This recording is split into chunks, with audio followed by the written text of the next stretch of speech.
Assalamualaikum warahmatullahi wabarakatuh. Once again, a very good evening and welcome to the final and concluding session of the 8th World Islamic Economic Forum.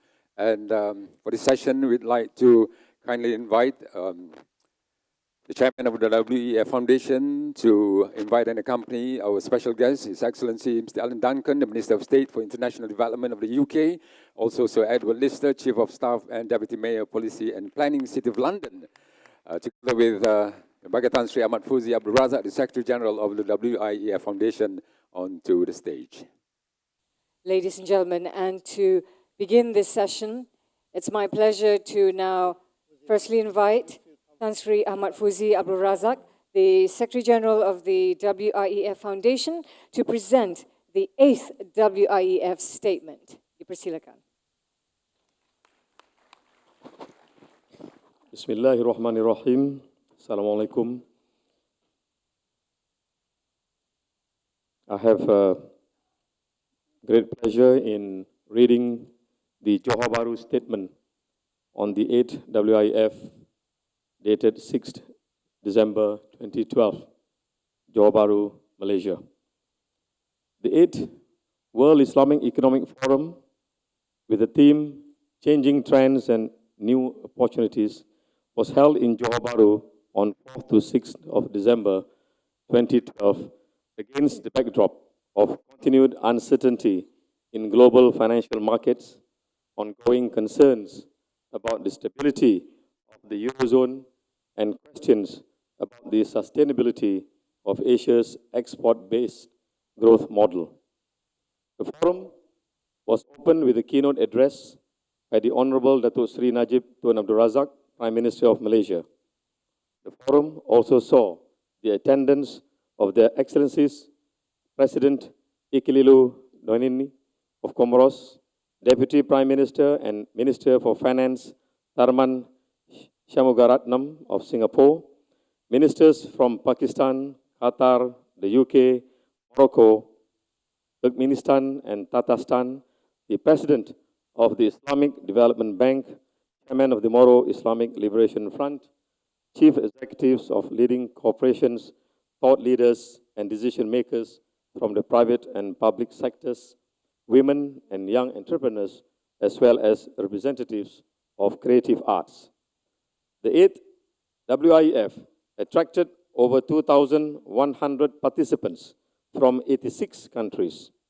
Expert presentations and constructive discussions were held on key issues, including the global economy, developing Waqaf funds, intensifying business innovation, accelerating the development of technocrats, supporting entrepreneurship and SMEs, empowering businesswomen and young entrepreneurs, advancing Islamic banking and finance, encouraging public and private sector partnership in disaster mitigation, seizing business opportunities in nanotechnology, promoting business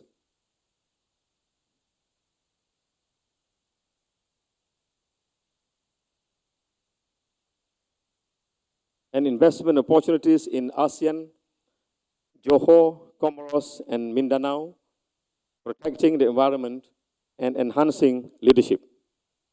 A session on social entrepreneurship was addressed by Her Royal Highness Raja Zarif Sofia binti Almarhum Sultan Idris Shah, consort of His Royal Highness Sultan of Johor. A business networking breakfast was organized to bring together entrepreneurs, businessmen, and policymakers in 11 sectors: technology, infrastructure, logistics, Islamic banking and finance, oil and gas, healthcare, tourism, agriculture, education, halal and green industries. These sessions proved immensely popular and generated vigorous dialogues on trade and investment opportunities across the OIC and between Muslim and non-Muslim economies. The dialogue sessions, led by the Islamic Chamber of Commerce, Industry and Agriculture, the Islamic Development Bank, and the Islamic Center for Development of Trade, as well as the Independent Industrialist and Businessmen's Association of Turkey, MUSIAD, also generated discussion on international collaborations facilitated by these institutions. The forum recommended the adoption of the following key priorities: promote a stable and robust financial and economic environment, including strengthening domestic regulatory framework by way of structural reforms to ensure economies can compete in the future. Seek support from the Islamic Development Bank to establish an international governing body to improve the professionalism, knowledge sharing and management of zakat and waqf agencies and institutions to help alleviate poverty. Enhance capacity building through public and private sector partnership in disaster mitigation and management. Create centers of excellence to facilitate greater collaboration between institutions of higher learning toward the development of leadership and talent management throughout the Muslim world. Enhance focus on education with greater emphasis on vocational and technical training. Promote joint development in the nanotechnology industry between public and private research institutions. Promote international collaboration on institutions to augment and accelerate investment and innovation in the area of renewable energy development. Support and enhance the development and participation of women in entrepreneurship and business. Establish a platform of engagement with the youth for entrepreneurship, leadership, and innovation through technology and social media. 8 agreements relating to nanotechnology, property development, ICT, and innovation center, and a motorsport city amounting to 28 billion ringgit were signed during the forum. The forum recorded its appreciation to the Honorable Prime Minister and the Government of Malaysia, as well as the Honorable Chief Minister and the Government of the State of Johor for co-hosting the 8th WIEF in Johor Bahru, Malaysia, and for the warm hospitality accorded to all participants. The forum agreed to hold the 9th WIF on 29th to 31st October 2013 in London. Thank you very much. Thank you very much, Yang Berkaitan Sri Ahmad Fuzi. Ladies and gentlemen, it is our pleasure now to invite His Excellency Alan Duncan, the Minister of State for International Development of the United Kingdom, to address us. Ladies and gentlemen, His Excellency Alan Duncan. Tun Musa Hitam, distinguished guests, ladies and gentlemen, it's a pleasure and a privilege to be here today, and I hope you have had a productive and successful time at this, the 8th World Islamic Economic Forum. I personally visited Malaysia quite regularly when I lived in Singapore some 25 years ago, and it's fantastic to see the modern, dynamic, and ambitious country it is today. Malaysia is one of the fastest growing economies in the region, and also one of the world's leading Islamic financial centers. Islamic finance matters more and more, and that's why the World Islamic Economic Forum has an increasingly important role to play in global business.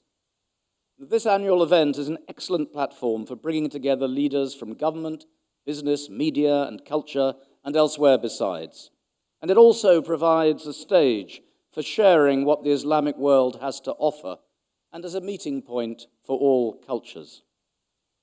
However, up till now, only cities across the Middle East and Asia have been host to this forum. And next year, as you have just heard, that will change. I am delighted and especially honored formally to announce that the 9th World Islamic Economic Forum will be held in London.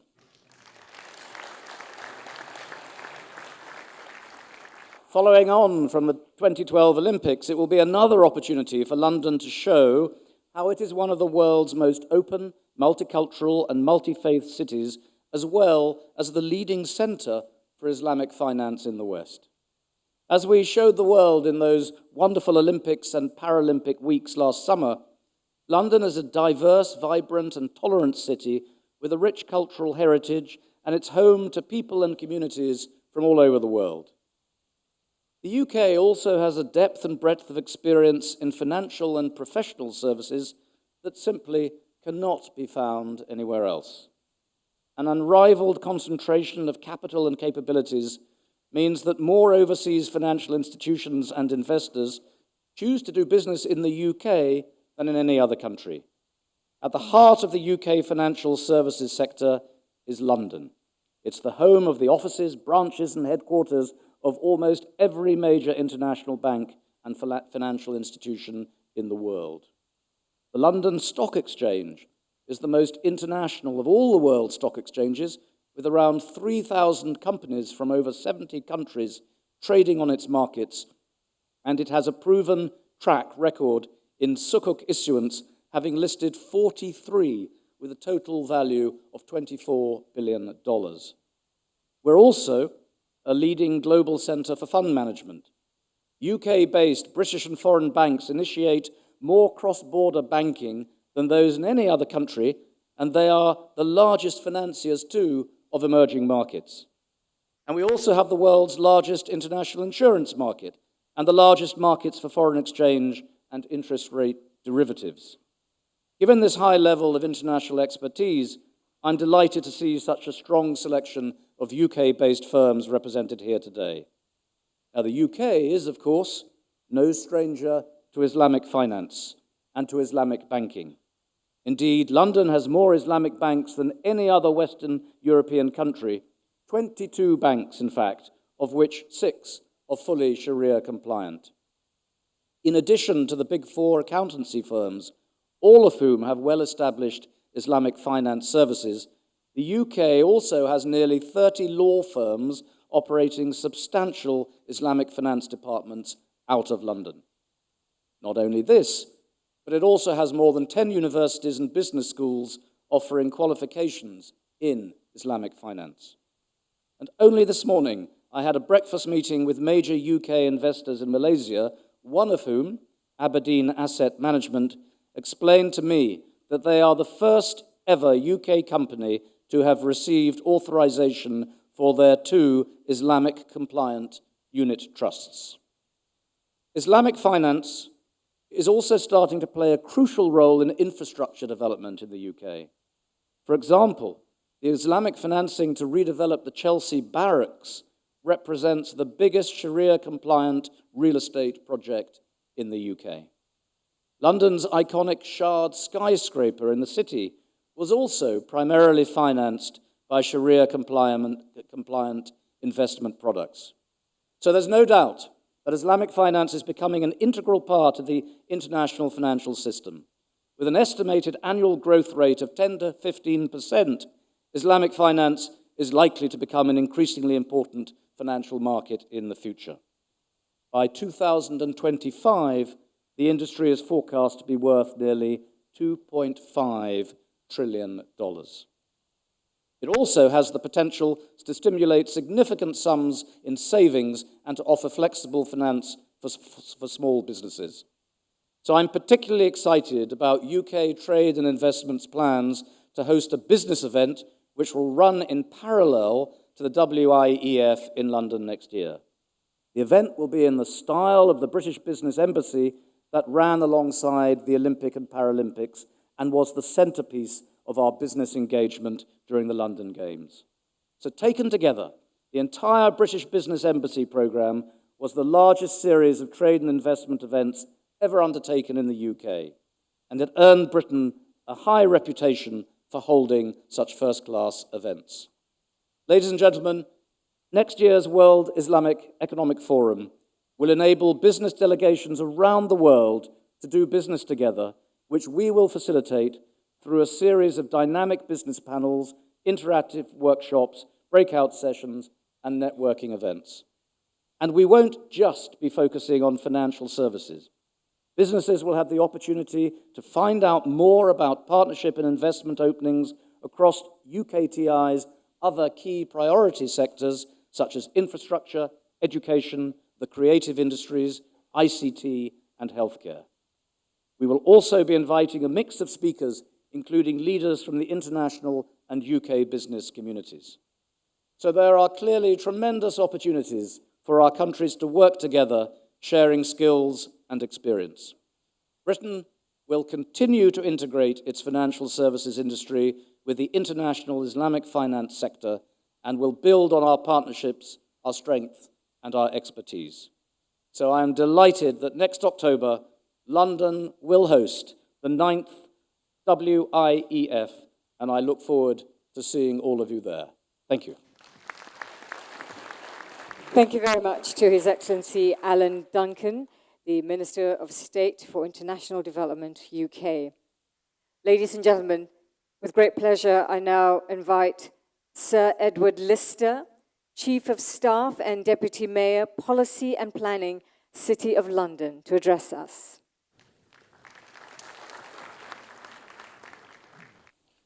Good afternoon, and thank you, and of course, congratulations to Tun Masahatam and his excellent team at WIEF for hosting such a wonderful conference. And I certainly, as a new visitor to the conference, have thoroughly enjoyed myself and have met so many interesting people. And I can see why you come here so readily, because it is a really great conference that's put on. I also want to take this opportunity of thanking, if I can, Sir Iqbal Sakrani, who I know is one of the advisors that WIEF uses and has led a 50-strong British delegation to the forum. And I was really proud to see that they, in fact, and I was told, they were the fourth largest group here. So if I may, I say congratulations to the UK for coming out with such a team. But I would also like to thank WIEF for choosing London as the location for the next conference. The Mayor and his team at City Hall and everybody else in London, or all the other partners, are really looking forward to working with you as you develop your plans and to make sure that London is a really great place to come to. London is, of course, a place where great things start, and the fact that you have chosen London as your first non-Islamic city, I think, is a testament to that. And indeed, the excellent Excel Conference Centre, which you're going to be using, hosted during the Olympics, the Olympic boxing, the table tennis, the wrestling, the weightlifting. It was a place that many of you will have seen on television. In its location in that part of East London, it is connected across the river by the Emirates cable car, which has become one of the new fastest growing attractions in London. And it links together several key parts of that part of the city. And of course, the Olympic Park itself is only just round the corner, and that will be reopening in the summer of 2013. So you'll be one of the first people to see it in its new look. But London has also been a gateway to the whole world. As a city, those of you who know it and those of you who will soon to know it, it is an open, tolerant and welcoming city with people from all religions, all creeds, all races. It's truly multicultural, and with over 230 languages spoken, I'm sure everybody can feel at home. But London is also a gateway for unlocking opportunities across the world. During your conference, you'll be able to have the opportunity of meeting many of the key companies and the networks that operate in London. So many companies are based there with multinational operations coming out of London. And it isn't just in the area of banking, which you've heard a little bit about, but it's also in the area of fashion, in design, in technology, in the biosciences. These are also major industries in London. And of course, London is also a city that is constantly evolving and reinventing itself.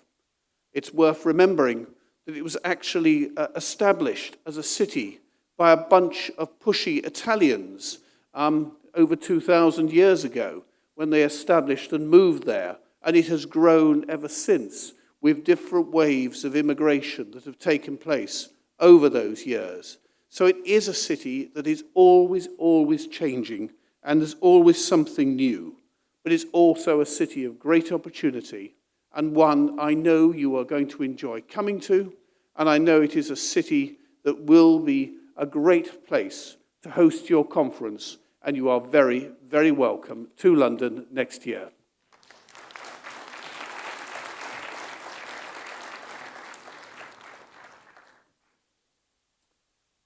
Thank you very much, Sir Edward Lister.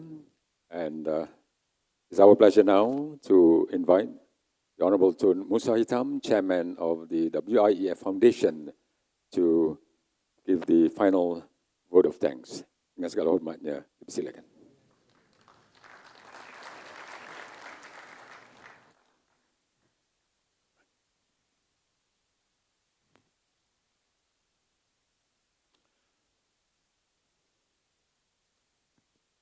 Bismillahirrahmanirrahim.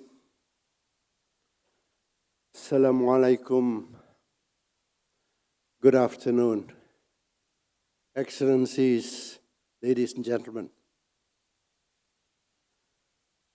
Let me, first of all, on behalf of WIF, welcome His Excellency Minister Alan Duncan and His Excellency the Deputy Mayor of London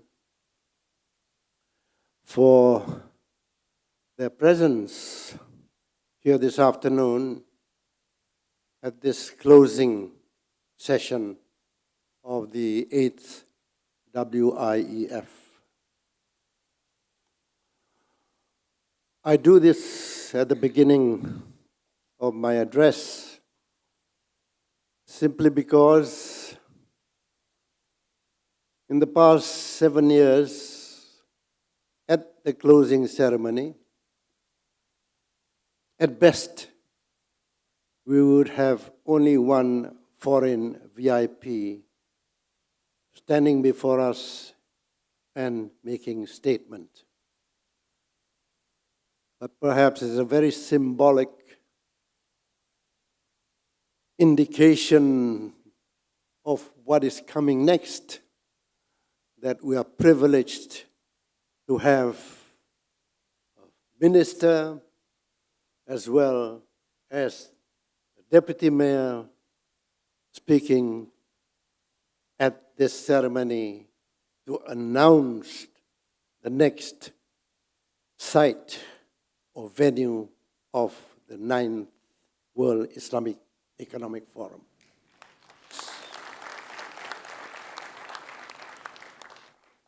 It is indeed an indication to me personally of how we have been growing slowly but steadily to the point that I had always insisted from the very beginning of the sort of journey we should take in order to continuously stay relevant and useful to the international business community.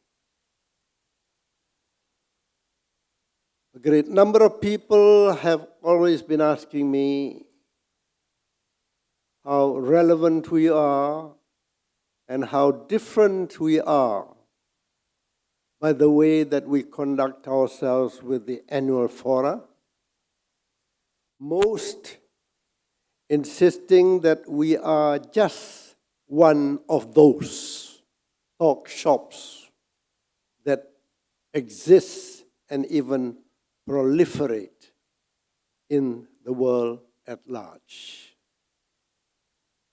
Many are very dramatic, very high profile, very much publicized, and most of them emphasize on big names, big business people gathering and making statements. What's the difference between them and us? The difference between them and us, if I could put it that way, not in a negative way, but in a positive way, is simply that we try to attract the lower level, even the lowest of the lower levels. We try to attract those who have less opportunity to enjoy that status of elitist level of business, so that the interaction and the follow-ups would be much more meaningful and fruitful. And thank God, Alhamdulillah, by word of mouth alone, each time we have our forum, there has been increasing interest, continuous improvement as far as we are concerned in terms of coverage, in terms of continuity and connectivity, because it is indeed the secret of success of business at the global level that continuity based on connectivity is very crucial in conducting business. So, in this particular 8th forum, there has been some voices of disappointment, which I have not heard from any one of you, but among us, the Secretariat and those very close to us, that the list of heads of government are least this time around as compared to the past. And I must confess to you that within the last month or so, my colleague, my friend Tan Sri Fuzi, as Secretary General, had continuously telephoned me to the point that I was getting to be hesitant to pick up his phone call, because each phone call brought bad news, in the sense that one head of government or the other last minute could not make it.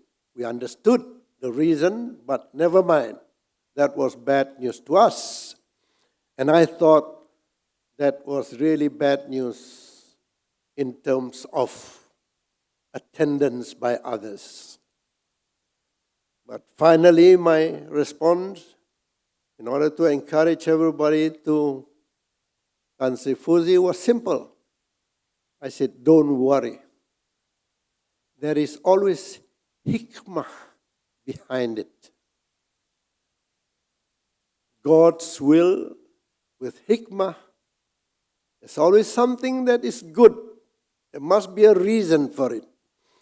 Now, we are seeing the hikmah. The hikmah is that even though we have this forum in Johor Bahru, my goodness me, Johor Bahru breaks so many records in attendance. We never expected it to be over 2,000, let alone 1,000, which was our ambition. My God, we never expected it to be 86 countries represented in this forum. And I said, my God, we have never seen such bright ideas, new ideas coming out from so many of you. We have seen the experts, the knowledgeable people. We have met them, we have listened to them, and so many good ideas have come out of them. Should these ideas remain ideas? Certainly not. How do we follow up? What could we do? Again, I hope that this will be the uniqueness of the WIEF. Firstly, the ideas, obviously, nothing exceptional, would have to be taken up by the private sector themselves for those who have the capacity to do so. Secondly, governments which are represented, which know about it, could also follow up. But thirdly, relevant to our meeting today, the WIEF itself. How do we do it? I have mentioned at the opening ceremony that the WIEF is not the annual forum alone. The attraction and the usefulness, and I think the practical aspect of the WIEF is what I call the in-between events that we carry out. What are they? The activities conducted by the women section, headed by the only lady who just clapped or tried to clap just now, Dr. Nur Aisha. Those conducted by the youth section, the youngish looking man in charge of it, Fadel, I'm sure he's not around. If he's around, he's shy, sitting somewhere at the end. Where are you? Raise your hand. That's not you? No. Fadel? Oh, there you are. Where are you? Where's Fadel? You see, he's not around, but he gets things organized, I think. Yeah.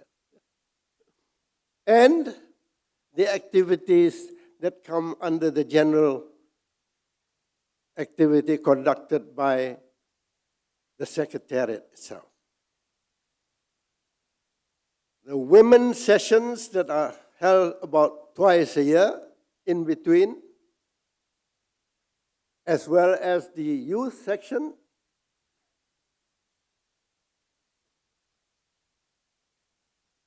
But the round tables that we have, which have been proving to be very popular. I mentioned the other day, and I'm going to mention here, that started with Moscow, then Istanbul, Bahrain, gone to South Africa, gone to Dhaka, gone to Kuala Lumpur, gone to London. These round tables, I hope, with the consent of my international advisory panel, could be turned into round tables on the specialized subjects that you all have suggested that we pay more attention to. And these round tables, I hope, would serve the purpose by way of follow-ups of recommendations or the ideas that come out of you. The women, with a very, very active and enthusiastic participation, I insist that they are very, very useful, they are very, very meaningful in their activities. Believe you me, on what you all consider to be something obvious in conducting your business by using the internet is something which had been not quite used by them at all. And once they were used, my goodness me, the results have been very good. Let me again repeat something which I had said before. As an example, the women had their activity in Nairobi. I would say the other day, not the other month even, the other day. And what did they do? They just instructed and guided these women business people to set up their own website to promote their products. Yes, a few of them have already got their website, but by the sessions that they had, how to improve, how to better them, how to make them really, really something attractive. And each and everyone who left it had their own website. But the more interesting example story to that is simply that Kenyan woman who had a workshop, I think, owned a workshop. What's it? A garage, a workshop, a garage. Yes. After setting up the website, before you knew it, there were queues of people who wanted to go and do business and the business to be carried out there. I'm sorry to sound very trivial, but to me, in this huge gathering like this, where we are used to talking about the achievements of technology in terms of all sorts of things, you can talk about the oil industry, you can talk about the infrastructure development. These are the little things that really matter. And these are the sort of things I hope the WIEF would contribute, which really would be meaningful to the ordinary folks, which really need the best assistance and example. So today, within the last few days, we touched on youth, which the Prime Minister had pushed very hard in his speech. This is very meaningful because even the WIF General Conference itself, not excluding the special session by the young entrepreneurs, they're all here, the majority. Many of them are young people who are present here, who would like to give meaning to their presence in terms of influencing their livelihood in business.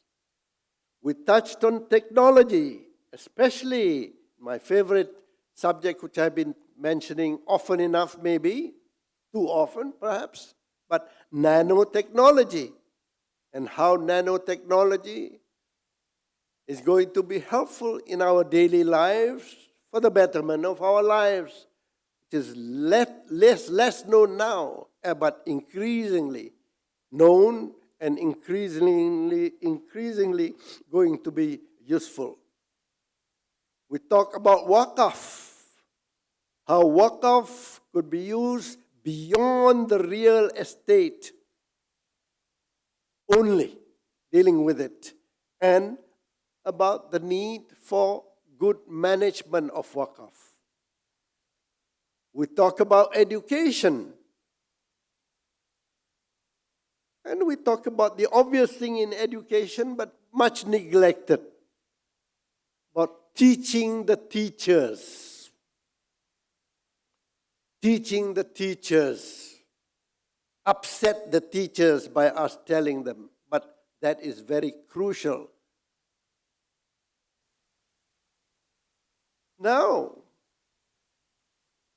if all these things are indeed subjects that are relevant to our daily lives in business, and if all these things are talked about, are discussed, and follow-up action is taken, I would consider the WIF to be able to play its role in the overall business interest of the Muslim world, the Muslim Ummah, that is also including the non-Muslim world, in other words, of the world at large.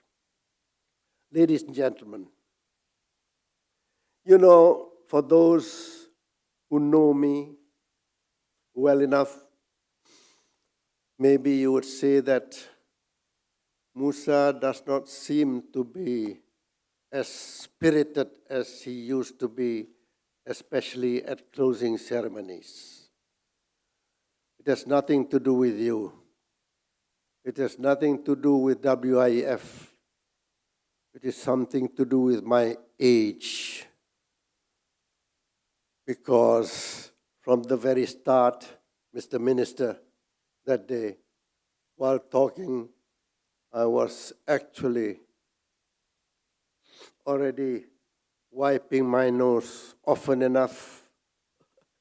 And I've cancelled quite a few programs here because God has just switched on the amber light to me to say, hey, old man, take it easy. So I've taken it easy, and only now I'm trying to revive my interest, and I hope I can revive your enthusiasm, and I really would like to shout to say to everybody, those who have made this 8th WIEF a success that everybody seems to have told me to be so, thank you all very, very much.